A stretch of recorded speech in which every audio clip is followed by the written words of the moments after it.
Hello friends, நீ நான் காதல் அடுத்து வர எபிசோடில் என்ன நடக்கலாம் அப்படிங்கிறத பற்றி பார்க்கலாம். இன்றைக்கான எபிசோட் ஒரு மாதிரி இன்ட்ரெஸ்டிங்கான குழப்பமான எபிசோட் அப்படின்னே சொல்லலாம். ஏன்னா ராகவுக்கு பிஸ்னஸில் இவ்வளோ பெரிய பிரச்சனை வந்ததுக்கப்புறம் இதுக்கெல்லாம் காரணம் அபியும் ஆகாஷும் எடுத்த அந்த முடிவு தான் அப்படிங்கிற மாதிரி இப்போ ராகவுக்கு கோபம் வந்துருச்சு. அந்த கோபத்தோடு இருக்கும்போது தான் இப்போ அபியோட அந்த சொந்தக்காரங்க வந்து கல்யாண பத்திரிக்கை வைக்க வந்தாங்கல்ல, அதாவது அபியோட ஃப்ரெண்டு கூட அந்த ரஞ்சிதா வந்தாங்கல்ல, அப்படி டைமில் பார்த்தோம்னா ராகவ் எதுவுமே பேசாமல் இருந்துட்டார்.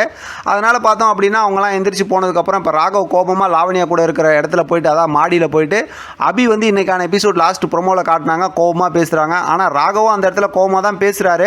இருந்தாலும் அபி வந்து ரொம்ப கோபமாக பேசிட்டு அந்த இடத்துல போயிடுறாங்க. அதனால் வந்து அபி வந்து ரொம்பவே மனசு கஷ்டத்தோடு போய் நைட்டு வெளியில் இருக்கிறாங்க.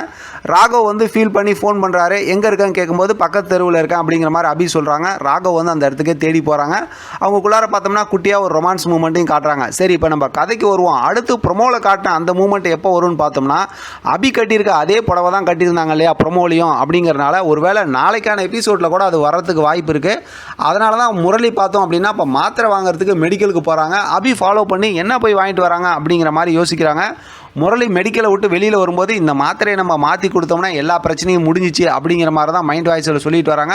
அதனால தான் அபியும் போய் அந்த மெடிக்கலுக்குள்ளார என்னான்னு சொல்லி கேட்க போகிறாங்க. ஆனால் அவங்க சொல்லலை அப்படின்னாலும் வீட்டுக்கு வந்ததுக்கப்புறம் அந்த மாத்திரைலாம் ஃபோட்டோ எடுத்து இந்த மாத்திரைலாம் எதுக்கு சாப்பிட்றது என்ன ஏதுன்னு சொல்லி அபி கண்டுபிடிக்க தான் போகிறாங்க. அப்படிப்பட்ட ஒரு சூப்பரான மூமெண்ட் வருதுன்னு வச்சுங்களேன்.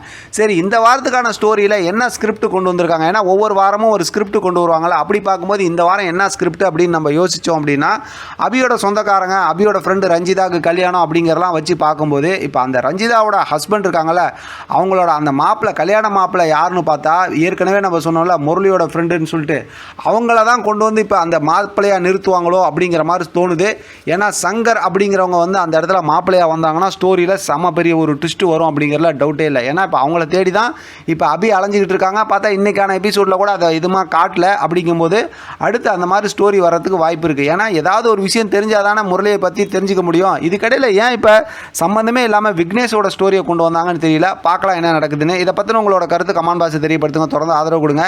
தேங்க்யூ ஃப்ரெண்ட், தேங்க்ஸ் ஃபார் வாட்சிங்.